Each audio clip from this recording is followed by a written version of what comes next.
espero que seja muito proveitoso para todo mundo.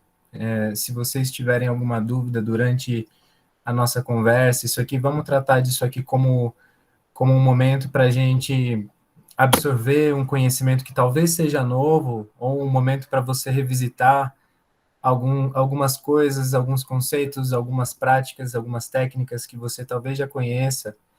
Então, se dê essa oportunidade de estar aqui com essa mentalidade, que é uma mentalidade que particularmente sempre me fez muito bem, e eu vejo isso surtir muito efeito nas aulas em geral, né, que a gente faz, que é você tentar manter essa mente de iniciante, né, que é uma mente receptiva, uma mente curiosa, uma mente disposta a revisitar as suas perspectivas, né, e uma mente de troca, sobretudo, né, isso aqui é um momento de troca, tá todo mundo aqui se dispondo a estar aqui presente, para que a gente possa juntos, né, enveredar por esse caminho tão maravilhoso, né, tão profundo, tão cheio de possibilidades, né, que é o conhecimento de nós mesmos, né?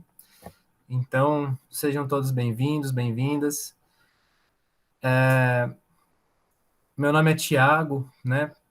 Eu sou professor de yoga, né? Eu trabalho com yoga já contam 10 anos, e a Vanessa é uma amiga muito querida. A gente se conheceu nessas esquinas da vida, né? Lá em Rishikesh, na Índia. Foi um encontro muito legal, foi muito, usando a palavra indiana propriamente, né? Foi muito auspicioso. Então, é muito legal ver os frutos, né, desse encontro, e que venham muitos mais. É um prazer estar aqui com vocês.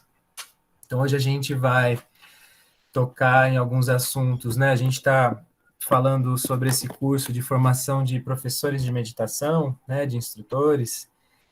Então, é muito interessante essa proposta, achei muito legal, muito bacana da gente aqui nesse momento experimentar, explorar, falar um pouquinho sobre sobre a tradição do yoga, né?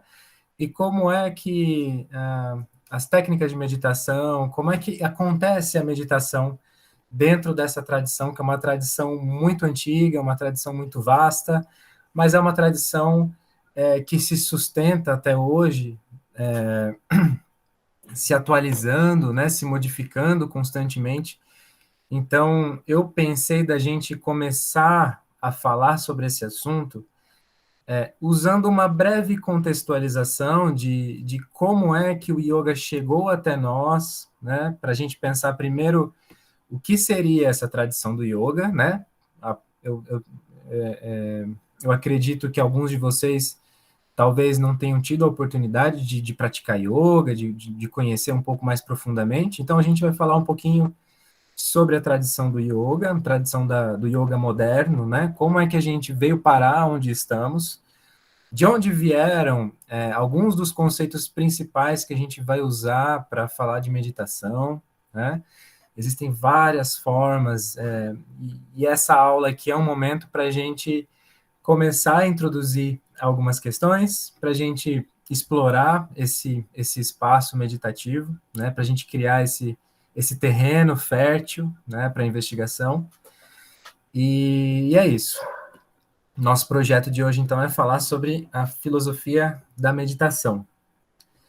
A filosofia da meditação dentro dessa tradição do yoga, e vamos contextualizar isso tudo um pouquinho aí. Então, a primeira coisa assim que a gente precisa falar quando a gente quer conversar seriamente sobre yoga, né? Eu acho que vocês já devem ter ouvido algumas definições sobre a palavra yoga. Yoga como união, né? Yoga como método. Nos textos mais antigos, antes de yoga aparecer como união entre corpo, mente, espírito, né? Independente da sua crença, o yoga é sempre uma prática que, apesar de ter nascido num contexto indiano, hindu, né? É uma prática que é uma prática do ser, né? Quando às vezes as pessoas perguntam se yoga, afinal de contas, é uma filosofia, yoga é uma religião, Yoga é uma escola de pensamento, né? O que que é, então? Como que a gente entende dentro do yoga, né? Como que o yoga se entende dentro dessas diversas classificações, para a gente começar, né? Então, yoga, para os indianos, yoga é considerado um darshana. Ele não é nem filosofia, nem religião. Ele é um darshana. O que que é um darshana? Não se preocupem com, já a primeira coisa que eu vou falar aqui, não se preocupem com os termos em sânscrito, tá? Sempre que eu tiver que falar algum, a gente vai explorar o significado dele, e isso não vai ser empecilho nenhum. Então, o que que é um darshana? Darshana são, são essas escolas que se propõem a pensar sobre, a investigar o observador interior. Então, o Darshana é quem faz essa pergunta, né? Quem é que observa os meus pensamentos? Qual é a minha realidade última? Porque se quando eu fecho os meus olhos e, e entro dentro desse campo interno, tudo isso que eu vejo nesse espetáculo interior, né, na forma de imagens, na forma de pensamentos, de sensações, que são realidades um pouco mais sutis, que dizem um pouco mais sobre da ordem do sutil, né, da nossa realidade. Quem é que observa esse espetáculo todo interno? E como é que eu posso fazer? Quais técnicas, né, que podem me levar a fazer o caminho inverso que a minha percepção faz? Porque o caminho ordinário, o caminho comum da nossa percepção é de dentro para fora, né? Então, os meus órgãos de sentido são os meus tentáculos que captam as informações externas, transferem para o meu espaço interior.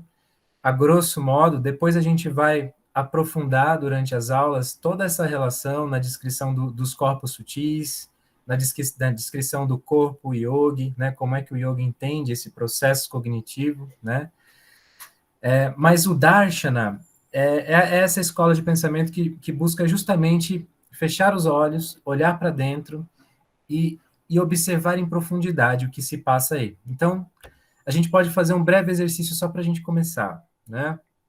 Você pode experimentar fechar os seus olhos e observar, sem nenhuma expectativa, o que se passa dentro de você nesse momento. Um momento que você já viveu o seu dia, a gente está na metade da semana, um momento em que você teve seus estímulos, teve seus desafios, teve suas demandas, teve uma série de informações que você absorveu e como é que a sua mente está nesse momento.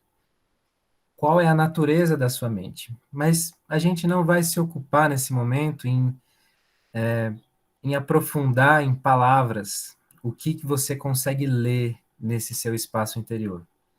A gente vai só perceber. Quando a gente percebe o que se passa aí dentro, vamos supor um pensamento, você pode observar que esse pensamento, nesse momento, ele se tornou o objeto da sua atenção. Se o pensamento se tornou um objeto da sua atenção, significa que algo em você está observando. Algo em você tem o distanciamento daquele pensamento, né, que no limite nos leva a acreditar que essa não é a nossa realidade última. Esse pensamento, essa imagem, essa sensação física, tudo isso está no campo do observável. Então, a gente pode simplesmente observar que existe um objeto sutil e existe algo que observa esse objeto. Esse é o princípio do Darshana. O Darshana, então, vai desenvolver técnicas, ferramentas, vai elaborar métodos para que você possa investigar esse investigador interior. Muito bem. Então a gente vai seguir um pouquinho mais agora de olhos fechados. Eu convido você a tomar uma respiração mais profunda agora e sentir o pulsar da sua respiração.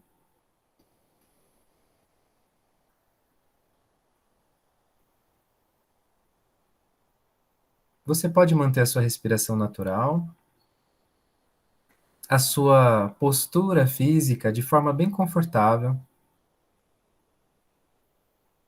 E a gente vai aprofundar um pouquinho mais essa relação da sua autopercepção, da sua autoobservação interna. A gente vai observar com acolhimento da verdade tal como ela se manifesta, ou seja, do pulso natural da sua respiração. Porque nesse momento a nós não interessa nada além da realidade tal como ela é. Pura e simplesmente esteja presente em cada um dos movimentos da sua respiração e tenta manter a sua respiração o mais natural, fluida e cadenciada possível. Você não precisa fazer nenhuma força. É o livre fluir da respiração. E a sua simples presença. A partir do contato com a sua respiração, você pode observar algumas pequenas sensações da passagem do ar. Perceba a natureza dessas sensações. Todas elas vão seguindo a mesma lógica do surgimento, da manifestação e da passagem. Surgimento, manifestação e passagem. Você pode ter certeza, se você sentir uma coceira no seu nariz, que essa coceira não vai durar para sempre.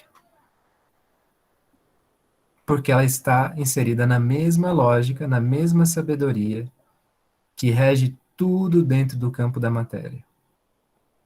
Tudo dentro da natureza.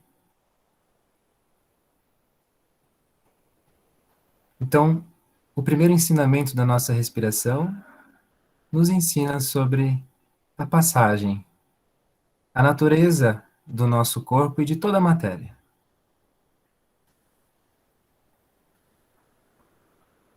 Perceba que esse fluxo natural que acontece como se te atravessasse, sem que você se ocupasse em movimentar o seu diafragma, os seus pulmões. Perceba que esse movimento de ciclo, ele é composto pela expansão, pelo relaxamento e um movimento que se conecta ao outro. E entre um movimento e outro, uma fração de segundo de equilíbrio pleno, natural, ao inspirar e expirar, e entre o expirar e o inspirar. Esses momentos nos lembram que todo o equilíbrio é um movimento, todo equilíbrio também é dinâmico. O equilíbrio guarda em si o dinamismo, assim como tudo dentro da lei da natureza. O movimento de expansão e de relaxamento guardam em si a mesma natureza. Pelo próximo minutinho, e somente por 1 minuto, eu convido você a só se conectar com o teu silêncio, com a tua respiração, e deixar que tudo o mais aconteça em segundo plano. Eu sei que pode ser trabalhoso, mas esse é o momento em que a gente aproveita para exercitar. Pense na sua mente como também um músculo. Então, a cada distração da sua mente, traga de volta a sua atenção com toda a paciência, com todo o acolhimento, e se lembra durante esse próximo minuto que esse momento que a gente vai permanecer em silêncio não é uma batalha. Isso não se trata de uma batalha. Isso se trata de um momento para você se acolher. Se a sua mente estiver muito intensa, se os seus sentimentos estiverem muito intensos, se você estiver passando por um momento de dificuldade, de angústia, de sofrimento, bem como um momento de euforia, um momento de equilíbrio, não importa. Sinceramente, nesse momento, você só vai acolher. Acolhe e procura fazer esse movimento de observar o observador, observar que existe algo observando.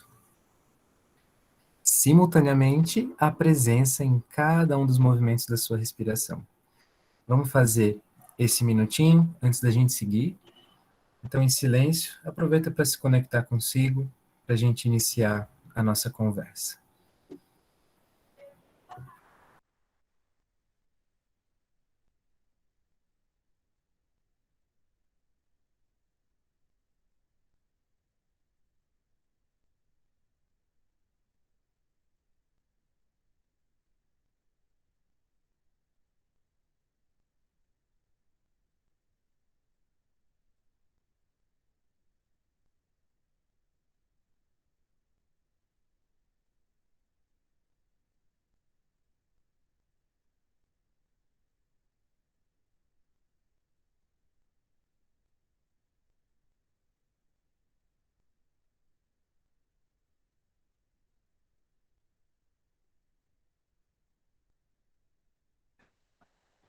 Muito bem. Permanecemos um minutinho. Excelente. Você pode abrir os seus olhos um pouquinho. Toma mais uma respiração profunda. Se você sentir de se espreguiçar, eleva um pouquinho os braços, alonga. E volte. Muito bem. Muito bem. Muito bem. Então vamos agora com um pouquinho mais de qualidade de presença. Vamos aprofundar um pouquinho mais aqui no nosso bate-papo. Antes da gente falar sobre a meditação na tradição do yoga, eu gostaria que a gente percorresse um caminho juntos, que é um caminho de contextualização, justamente sobre aquilo que eu comecei a falar, né, de como que o yoga chegou para nós nesse momento, para a gente conseguir entender um pouco mais profundamente, mais concreta, mais completamente, né, de onde veio e para onde vai essas técnicas todas, tá? Qual que é o propósito, a que elas servem.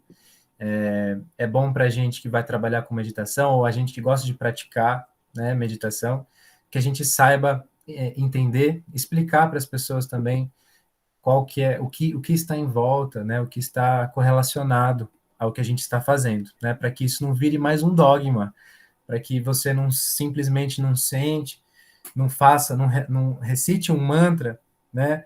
Simplesmente por recitar. As palavras, as sílabas sânscritas, elas são sagradas, mas elas são sagradas quando você, da mesma forma que um templo é sagrado.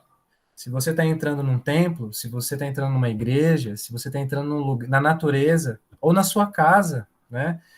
E você não tem aquela reverência, né? O que, que a reverência faz? O que, que a devoção faz?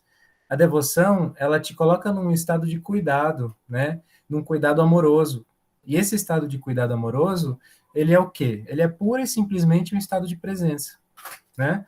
Então, quando você reverencia, quando você tem esse respeito, essa devoção, você entra e sai do lugar e aquilo por si só já é uma experiência de presença profunda, né? Experiência aguda. Se você tiver a oportunidade de conhecer algum templo hindu, é muito comum que na entrada do templo tenha um sino, né? E você vai lá e tom, bate a mão no sino, e é um sino estridente, altíssimo, uma coisa assim, né? Que chama a atenção de todo mundo, mas é justamente essa função. É como eu costumo usar esse exemplo, né? O sino é como um banho de água gelada. Quando você toma um banho de água gelada sem esperar, o que que você pensa na hora?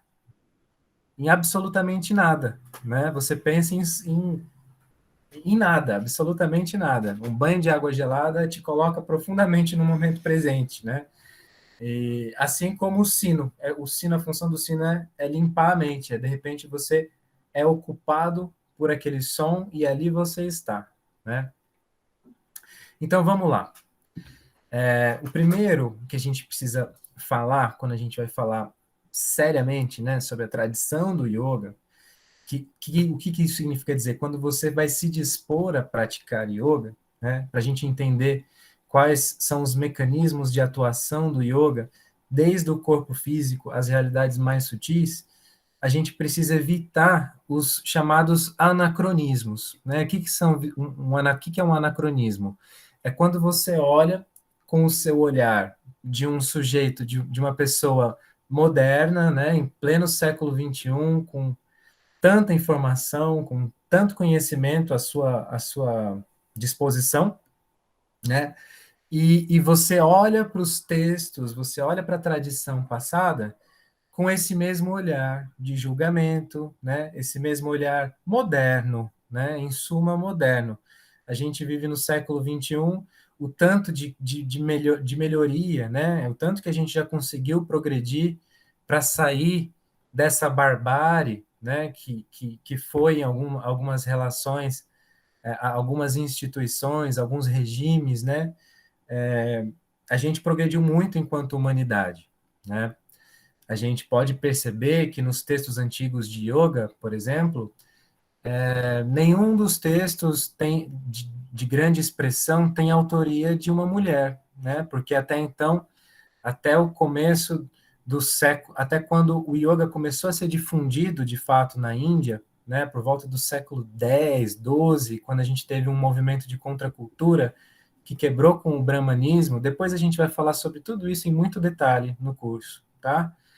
A gente não tinha a participação de yoginis, né, de mulheres na produção desse conteúdo.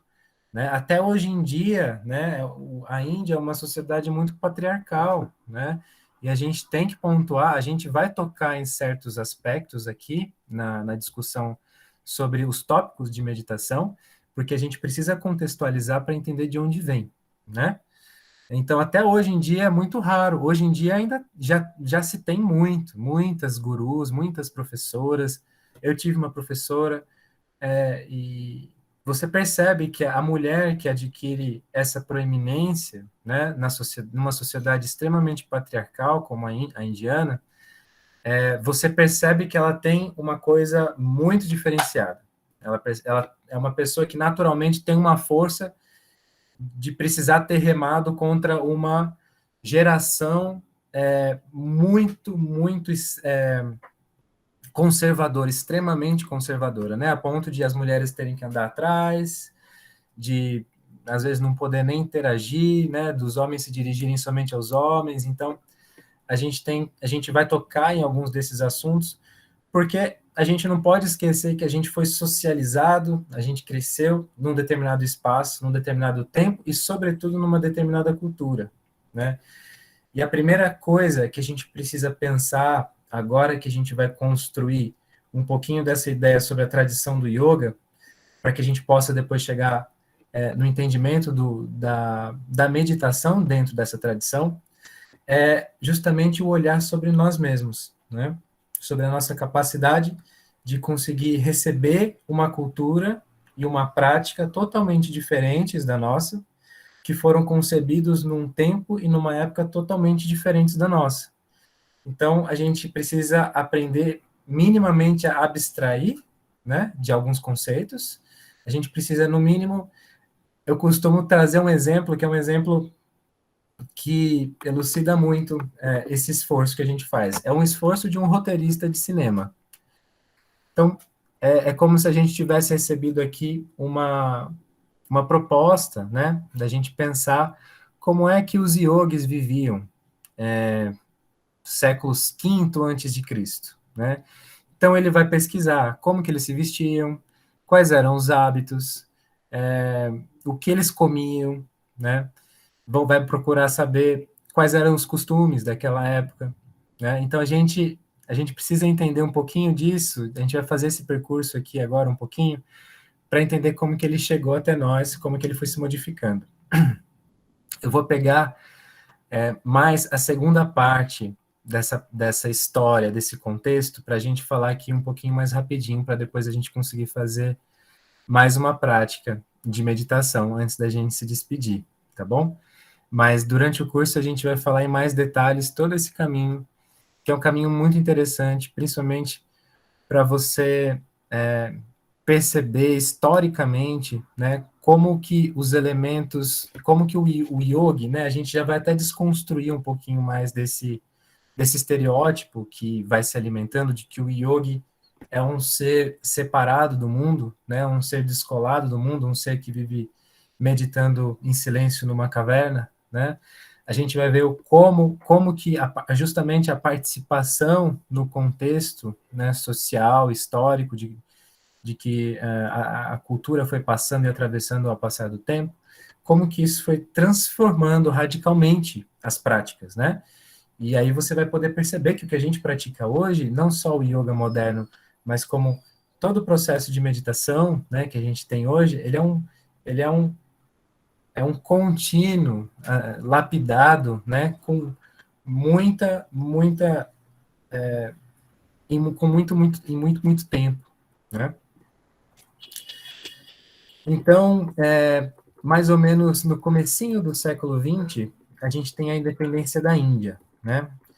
E nesse momento, é um momento de rompimento, né? Um momento em que essa mentalidade colonialista, não só do colonizado, né, da Índia, como da Inglaterra, né? Isso não se esvai de um momento para o outro, né? A gente sabe que esse momento é um momento de colonização, é um momento muito agressivo, envolve uma atmosfera muito agressiva, né? Essa prática colonizatória. No sentido de que, num determinado momento, as pessoas estão em suas casas e elas são retiradas, são invadidas, né? É muito agressivo, é muito violento.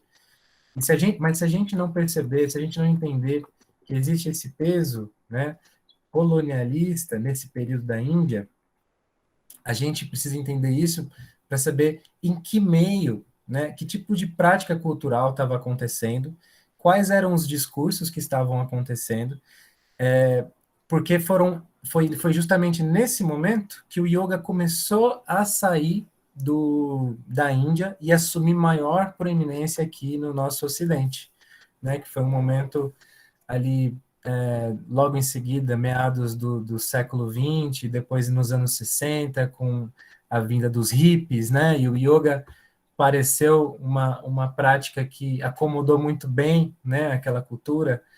Então, na Índia, né, até 57, estava acontecendo todo esse bafafá, né? Então, estava todo esse peso, esse momento de transformação, porque a gente sabe que essa mentalidade colonialista ela não acaba, apesar de oficialmente ter acabado, né? A Índia foi independente, isso demora muito tempo para se modificar, né? Então, esse contexto todo ele é da maior importância para a gente entender como as práticas meditativas do yoga foram se transformando, né? E para isso, a gente precisa pensar na estrutura da mente do yogi, né? A estrutura que o yogi a estrutura da mente a ser atingida pelos yogis e pelas yoginis. A gente vai pensar na estrutura do corpo a ser atingida, né, pelos yogis e pelas yoginis. E a gente precisa entender como que os conceitos do corpo e da mente, eles não são dissociáveis, de forma alguma. Eles estão completamente conectados. A gente separa para falar de uma forma mais didática.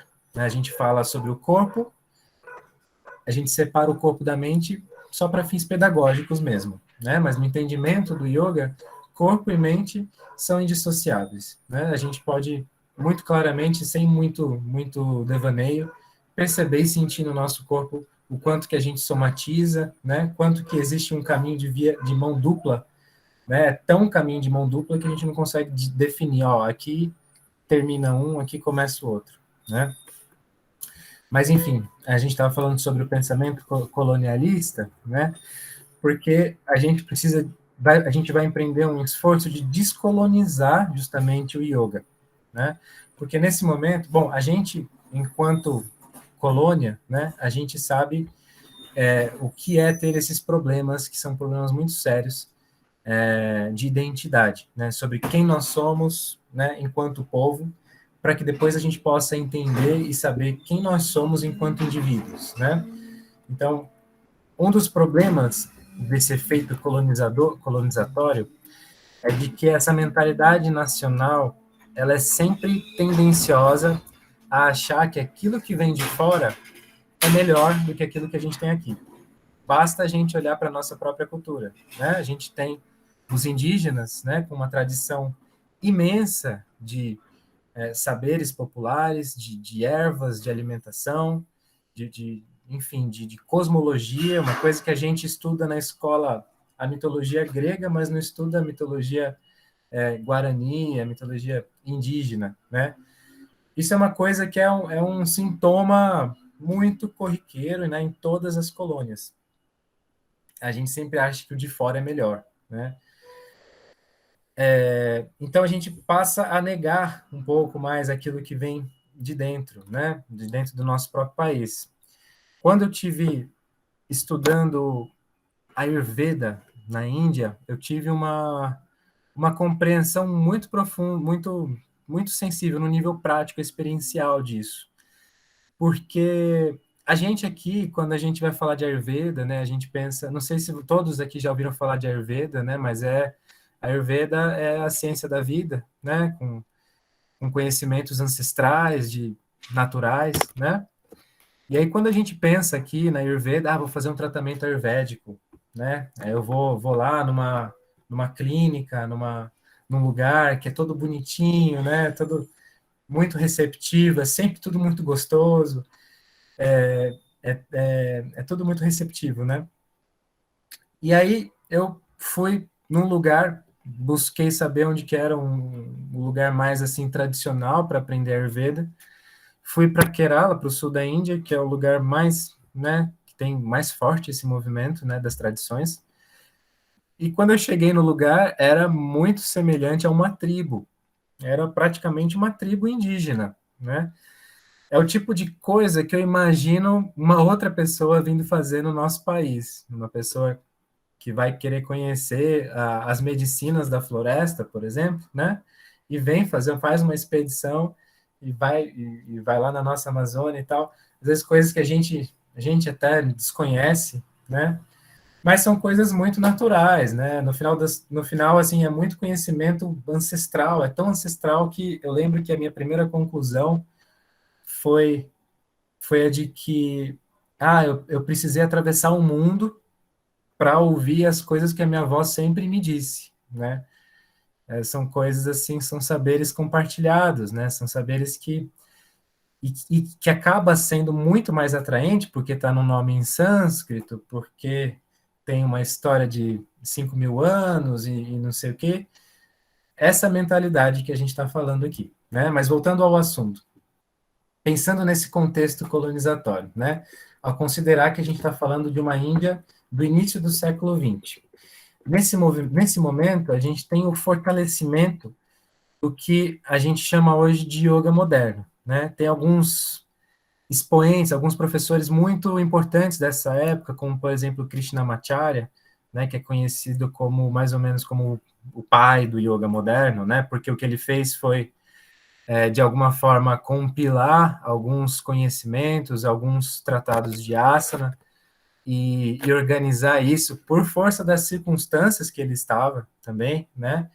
E essas posturas, esse estilo de aula, né? Esse estilo de prática, né? Foi o que motivou e inspirou muito na construção e na elaboração do que a gente tem hoje como uma prática de yoga, né? Você pode perceber que, eu não sei se alguém aqui é professor de yoga, mas em algum momento, nas pessoas que vão estudar um pouco de yoga, vão se deparar com um texto chamado Yoga Sutras de Patanjali, né? Esse texto é o texto mais usado em todas as formações, assim como um texto fundamental para o surgimento e para a construção da ideia da Hatha Yoga que a gente tem hoje em dia. Mas, se você for ver, nesse tratado, a gente tem 196 versos, né? São sutras. O que são sutras? São, a definição de sutra é, se você pode retirar alguma palavra desse verso, isso não é um sutra. Então, ele é a síntese máxima daquilo que você está querendo dizer, né?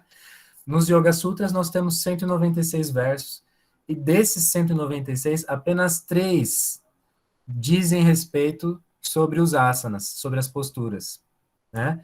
Então, assim, se a gente tem os Yoga Sutras como um texto fundamental para a prática do yoga, então eu pergunto, o que a gente está fazendo?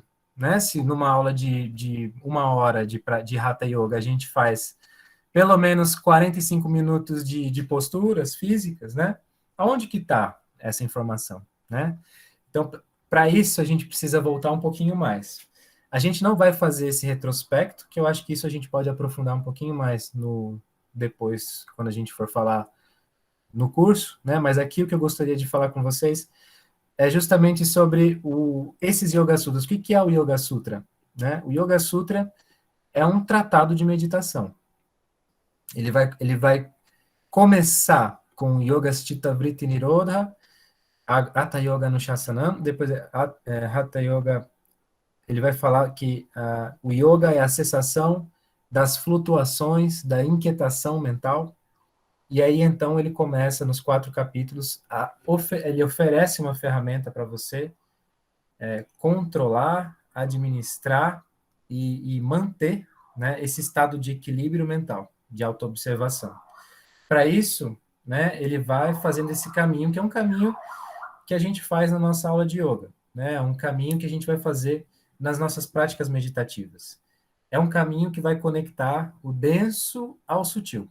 A gente vai fazendo esse percurso aos pouquinhos. Então, você vai ver que nos Yoga Sutras, nesse tratado, que é um tratado de meditação, ele vai começar a falar sobre a disciplina do corpo, né? Ele vai falar sobre, por exemplo, alguns aspectos de como a ahimsa, né? Um aspecto muito importante, que é a não violência, né? Um aspecto, um yama que o Mahatma Gandhi adotou, né? Ahimsa e Satya. Satya, a verdade.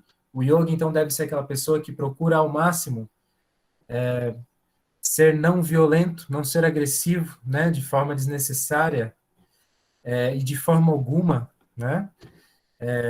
Deve sempre se comprometer com a verdade, com Satya, né? Entre outras, né? Tem higiene do corpo, tem a devoção, tem uma série de coisas que são anteriores à prática meditativa, né? Então, tudo isso, por quê? Por que tem esse monte de códigos, né? Porque isso tudo vai oferecer uma estabilidade mental, né? Tudo isso vai oferecer um terreno fértil e uma fundação sólida para que você possa sentar e, através da disciplina da sua mente, que você já foi trabalhando através da sua autoobservação, no seu compromisso com a verdade, com a não violência, com a compassividade, né? E através dos asanas, que você trabalha o seu corpo de forma a gerar nele saúde, né? Espaço para que você possa estar bem onde quer que você esteja, mas com o seu corpo esteja bem, né? Que é uma consequência natural, é uma consequência natural da prática. Se você focar a sua prática só na saúde física, você perde um monte de outras coisas, né? Então é bom você se lembrar que o yoga, a tradição do yoga vai te trazer essa saúde física, mas é para ela te levar além. Existe um outro objetivo por trás, né? Então a parte mais sutil, mais o objetivo do yoga é você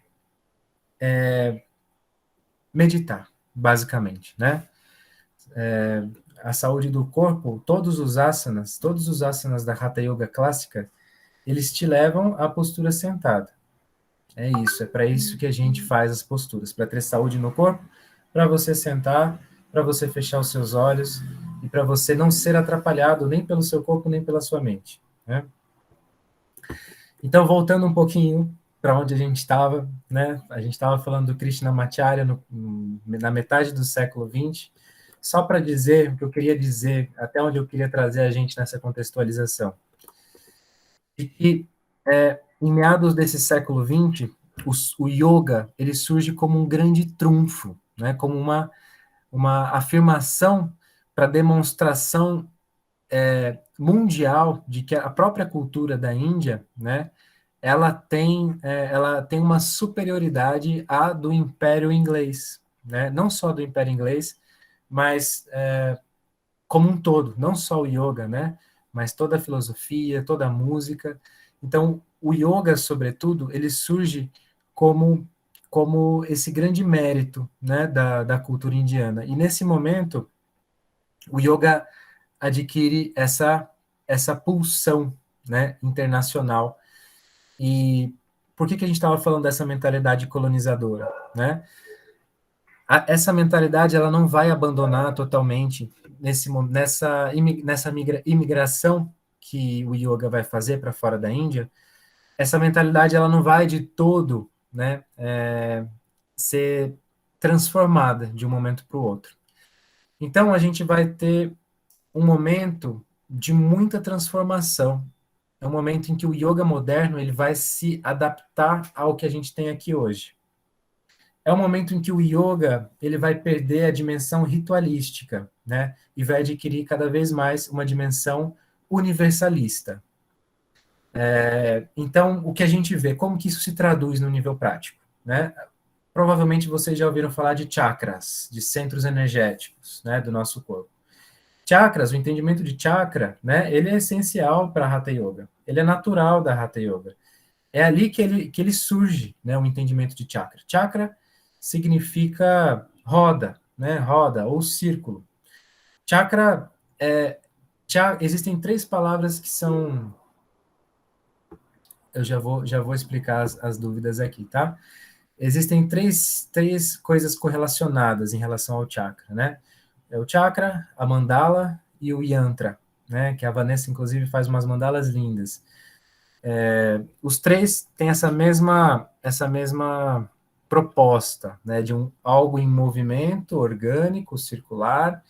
E o chakra são centros energéticos, né? Sobre os quais, na Hatha Yoga, a gente medita sobre, né? E nessa transposição do Oriente para o Ocidente, a gente perdeu muito da tradição da Hatha Yoga, perdeu essas questões mais sutis, né? Por exemplo, os chakras, por exemplo, as ritualísticas que a Hatha Yoga naturalmente tem também. Por exemplo, a referência a algumas forças naturais, como a gente tem a deusa chamada de Kali, né? Que é uma deusa feminina, e que nesse momento que a gente teve essa importação do yoga, ela foi praticamente aniquilada, né, dos tratados de yoga mais modernos da metade do século XX, por conta do cristianismo muito forte, né, de ser muito difícil de você conciliar uma deusa que tem um colar de cabeças de demônios, né, vazando sangue das bocas, com uma foice na mão, negra, né? Então, uma coisa assim, uau, aquilo ali é totalmente o oposto, né, do que se entende, né, num estereótipo, né, sobre o que seria algo divino. Está muito mais próximo de um demoníaco, né? Isso acontece por, né, pura e simples ignorância, e também a gente esbarra em mais um elemento, né, que além do patriarcado, né, que a gente estava falando, que limitou o acesso, né, a algumas pessoas à cultura, à tradição, a gente tem também as forças capitalistas em geral, né, que selecionam o que deve ser consumido, né, e a própria mentalidade colonial. Né? Então, eu preciso que seja aceita, né? O yoga é o nosso grande trunfo, então eu preciso que aquilo seja aceito. A gente vai, então, deixar de lado algumas coisas, né? Você vê isso hoje em dia em algumas práticas, as pessoas, os professores que evitam falar de chakras e falam em compressões, em glândulas e etc. Existe uma correspondência muito moderna, né? De chakras com glândulas, mas isso a gente não vai entrar muito agora, eu só queria que a gente entendesse que sofreu uma modificação, algumas coisas, algumas formas, então, inclusive, de meditação que a gente tinha no yoga antigo, deixou de existir com essa transposição. A gente vai falar um pouquinho sobre isso depois, mas o essencial é isso, tá bom? o importante é a gente construir essa rede, né, de pessoas interessadas em yoga, em meditação, que também tenham um pouco de conhecimento histórico, né, social, do que sucedeu para que a gente chegasse onde a gente chegou hoje, né? Eu vou abrir um espacinho aqui para que a gente possa conversar um pouquinho. Se alguém quiser deixar alguma pergunta, a Elaine já deixou uma aqui. Existe alguma explicação do yoga para o fato de que é muito mais fácil manter a qualidade de presença durante os asanas do que durante a meditação? Porque é mais fácil para a mente manter o foco enquanto o corpo está sendo exigido. Ótimo. Muito bom, Elaine. Como existem muitas formas da gente meditar, né? E o que é meditar, né? Vamos falar dentro da tradição do yoga, né? Meditar é justamente você, em palavras assim mais universais, é você estar presente de momento a momento. Porque isso vai te trazer para um senso de presença tão profunda que você é capaz de reconhecer quando você está no passado, no futuro, e quando você está negligenciando a sua experiência do momento, né? Que é aquilo que vai ser a matéria-prima para você abstrair a sua sabedoria pessoal, né? A sua sabedoria de vida. Quando a gente existe uma facilidade, né, para nós, ó, nós seres humanos modernos que estamos muito sujeitos, a nossa mente está muito sujeita, muito condicionada a essa sucessão de estímulos que a gente tem absurdos, né, incessantes, rede social, televisão, basta dar uma volta na rua, né? Basta dar uma volta na rua, no trânsito, né? Andar um quarteirão, você já vai ter tanta informação. Aí você imagina, né? Os yogis, vamos supor aqui, de 5 séculos antes de Cristo, quando a gente tem os primeiros tratados ainda orais ali, de conhecimento, né? Muito antes disso, a gente tem também algumas teorias e tal, mas 5 antes de Cristo a gente tem coisas, documentos, né? Era um estilo de vida totalmente diferente. Talvez o que a gente veja aqui em um dia seja o referente ao que eles veriam em um ano, talvez, ou mais, né? Então a nossa mente é uma mente que já está muito habituada a esse movimento, a esse ritmo, né? Quando a gente senta, pelo menos numa meditação formal, né? Quando a gente senta para meditar, eu sempre uso essa metáfora nas aulas. Não sei se você se lembra, Elaine. A gente está num carro, né? Numa estrada de terra seca, né? Poeirenta, e você tá indo num fluxo contínuo, tá lá no seu dia, seguindo, seguindo, seguindo, de repente você para. O que acontece quando você para? Aquela nuvem de fumaça, né? De poeira vem, né?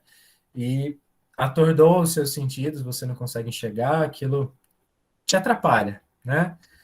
É o mesmo que acontece com a mente, né? A gente vem desse ritmo. E aí, quando você freia, né? Você só recebe aquele rebote do airbag, né? Você tá naquele ritmo tão frenético que é muito mais fácil para nossa mente, né? Sintonizar e afinar com quaisquer outros movimentos. Então, o objeto da nossa meditação, para a gente meditar, a gente sempre começa com o objeto, né? Então, a gente tem a mandala pode ser um objeto, a vela pode ser um objeto, uma imagem mental pode ser um objeto, a respiração pode ser um objeto. Saiba que quanto mais sutil for o seu objeto, mais difícil para sua mente se manter conectada por mais tempo, por conta do condicionamento que a gente treinou, né? É simplesmente uma questão natural de você ter treinado a sua mente a responder a estímulos mais grosseiros, né? Mais da ordem do movimento, da matéria, né? Quanto mais material for o seu objeto, quanto mais próximo do movimento, por isso também o mantra, né? Esse movimento de repetição que faz com que você entre através do movimento num estado de concentração, num estado de samadhi, num estado de transe, né? Um estado de catarse. o mesmo acontece na nossa prática de yoga.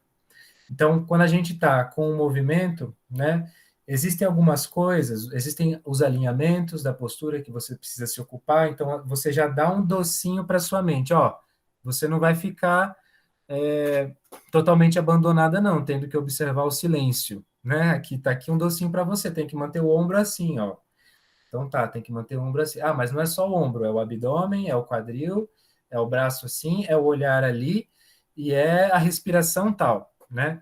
Quanto mais comandos você traz para sua mente, mais ela vai ter com o que se ocupar, né? E mais vai ter com o que, mais vai encontrar formas de se concentrar. Então é por isso que nessa importação das práticas, né, indianas do yoga, muito falou-se sobre a meditação ativa, né, a meditação que o Osho, né, desenvolveu, aquelas meditações ativas que você dança, que você pula, né, que você grita. Isso tudo foi muito palatável, muito digerível, né, para o nosso Ocidente. Isso é muito mais afim com a linguagem que a gente já conhece. Então, naturalmente, a nossa mente ela tende a se afinar, a se concentrar. Quanto mais material é o objeto, quanto mais perceptível for o objeto, quanto mais os seus sentidos conseguirem se conectar a esse objeto, mais a sua mente vai conseguir se concentrar, né? A gente costuma usar nas práticas a nossa respiração. A respiração é excelente, porque ela tem esse movimento constante de pulso, né? Ela tem sensações, a sensação da passagem do ar, ela é um elemento muito sutil, né? A gente nunca faz o pranayama, a observação da respiração para meditar, né? Forçando a respiração assim. A gente sempre tenta observar a sutileza e esse movimento ele te oferece essa possibilidade. Então a respiração é por excelência. Você vai ver nas outras tradições jainistas, budistas, sikhs, todas elas, né, indianas, todas elas têm a respiração como base. Então, as meditações budistas, em sua maioria, né, elas têm. E você pode até pegar, por exemplo, o Zen budismo, né, que a gente faz a meditação com os olhos entreabertos, né, geralmente sentado na parede. Essa coisa de você manter os olhos entreabertos, né, te mantém num contato com o exterior ao mesmo tempo que com o interior, né? Como a gente tem as imagens de Buda com os olhos entreabertos, né? Então ele está consciente do mundo ao seu redor, da materialidade, e está consciente da sutileza dentro de si, né? Então o uso dessas ferramentas mais concretas para meditação funciona muito. Então o nosso asana acaba entrando nessa mesma lógica. Você tenta sempre trazer todos os seus sentidos para o seu asana, né?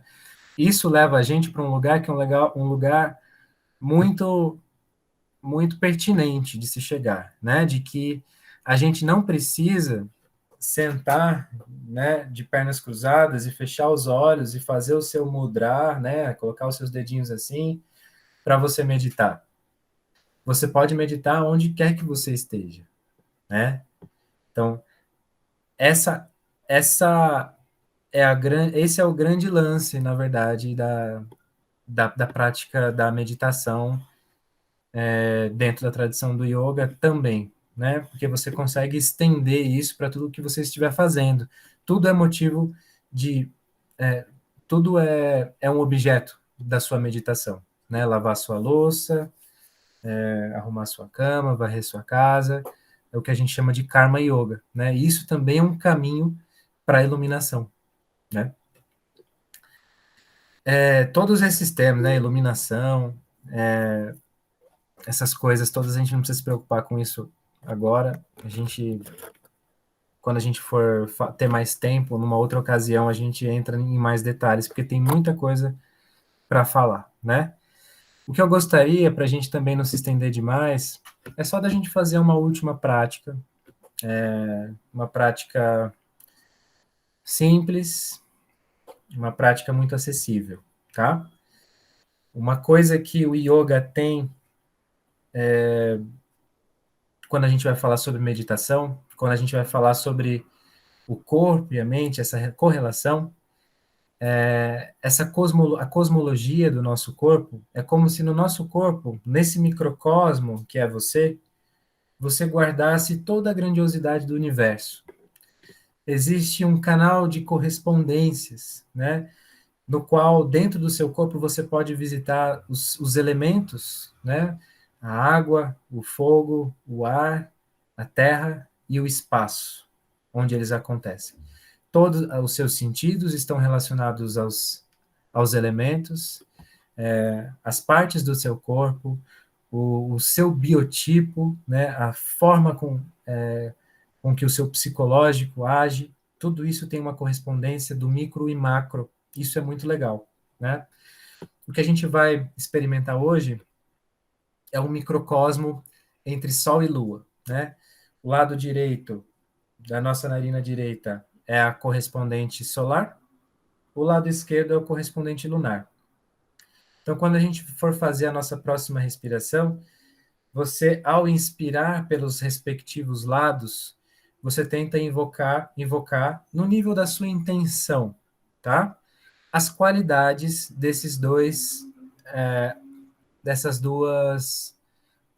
polaridades. Então, o solar sendo o ativo, o calor, a razão, né? O masculino, o esquerdo, o lunar, seria a intuição, o receptivo, né? O feminino, a lua, né? Rata, Ra, Sol, tá, Lua. Esse exercício que a gente vai fazer de respiração é um exercício que leva a gente naturalmente para um estado de meditação. Então, a gente vai fazer por 5 minutinhos para a gente encerrar. Eu convido vocês a gente fazer uma última prática, então, considerando essa questão da cosmologia do corpo e da mente, né? Então, vamos evocar essas qualidades solar e lunar, solar do seu lado direito, lunar do seu lado esquerdo, tá? A gente vai usar um instrumento chamado de Vishnu Mudra, que é essa imposição de mãos aqui. Você não precisa fazer necessariamente dessa forma, você pode só usar o seu indicador e seu polegar, se você quiser, porque a gente vai obstruir as nossas narinas alternadamente, tá? Você pode fazer assim, ou você pode fazer assim. Você pode fazer assim, como você preferir, tá? Quando você for obstruir as narinas, não faça isso muito forte, é um simples movimento, você só apoia seu dedo para obstruir a passagem do ar. Essa respiração é chamada de respiração alternada, Nadishodana. Essa respiração alternada, ela serve para equilibrar as polaridades do nosso corpo. Então, através dessa respiração, a gente vai equalizando as diferentes potências do nosso ser, né? Essa respiração é uma respiração que vai te levando para um estado de quietude mental, de harmonia e de equilíbrio. A gente vai experimentar por 5 minutinhos, para a gente não se estender demais, que eu já passei aqui da nossa hora, só para a gente experimentar. É legal da gente fazer antes da gente desligar também, para a gente dormir, né? Então, vamos lá? Vamos fazer esse último movimento. Eu convido você, então, a se acomodar de forma confortável. Tomar uma inspiração bem profunda. Expira, soltando o peso dos seus ombros, relaxando.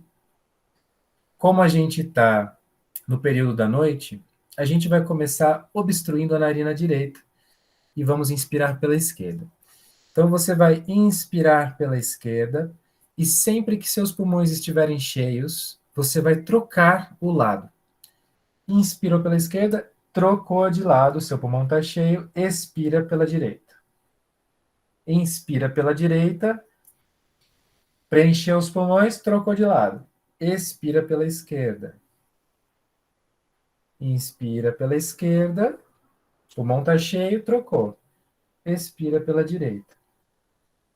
Você pode fazer isso no seu tempo, tenta fazer isso com uma respiração um pouquinho mais longa que a sua respiração natural, para que tenha um efeito mais calmante, tá? Então, sem forçar a passagem do ar, tenta respirar suavemente e longamente. Pode seguir no seu ritmo.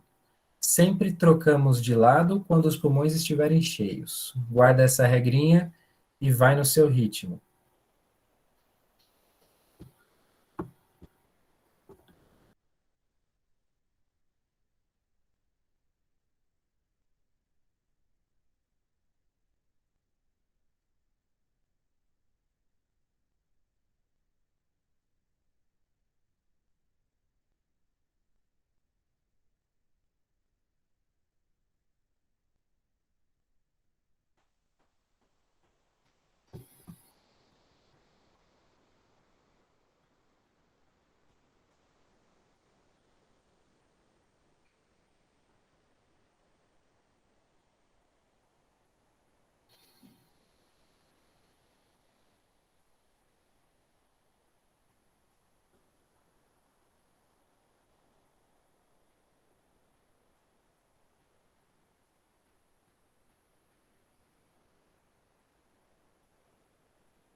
Muito bem. Da próxima vez que você exalar pela narina direita, você libera as suas mãos e segue com respirações naturais pelas duas narinas. Veja se seu corpo te pede uma respiração mais longa. Mantenha seus olhos fechados, suavemente fechados. E vai observando a sua respiração aos pouquinhos e encontrando um estado de equilíbrio. Atentas ao ar que entra, atentas ao ar que sai.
Aos pouquinhos, eu gostaria de convidar você a trazer as mãos unidas na frente do coração, sem perder o seu estado de presença, de concentração.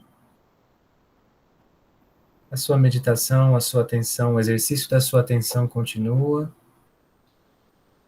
Agora você sente o contato entre as palmas das suas mãos, da base ao topo.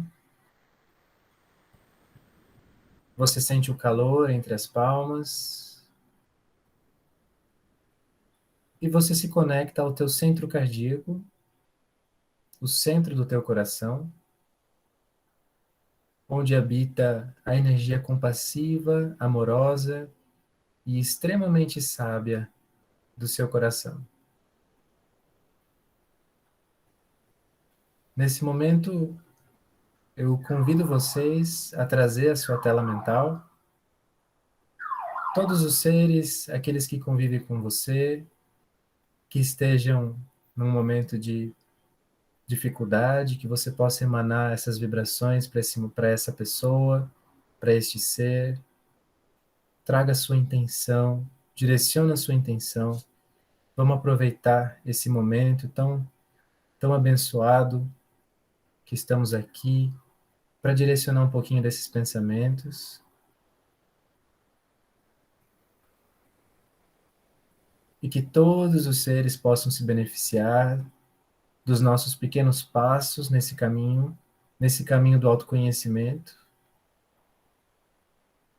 que esse conhecimento possa iluminar o nosso intelecto, a nossa mente, o nosso corpo, o nosso coração e transbordar muito além de nós, muito além de nós.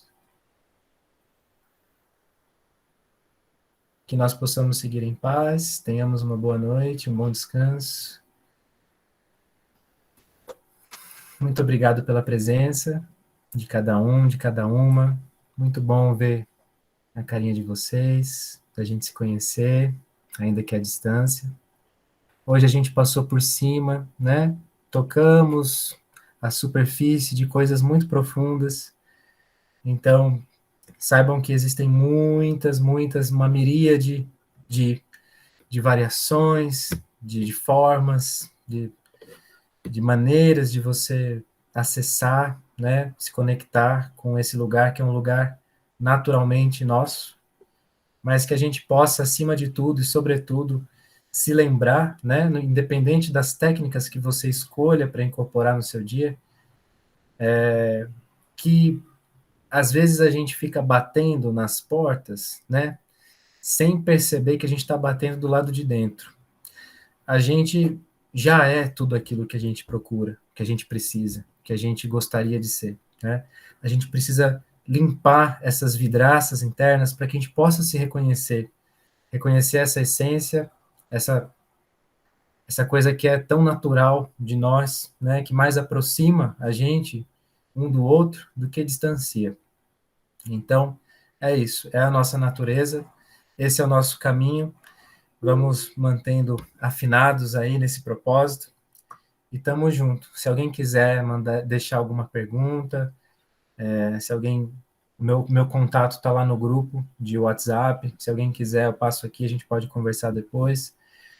Mas é isso, pessoal. Agradeço, gratidão pela presença.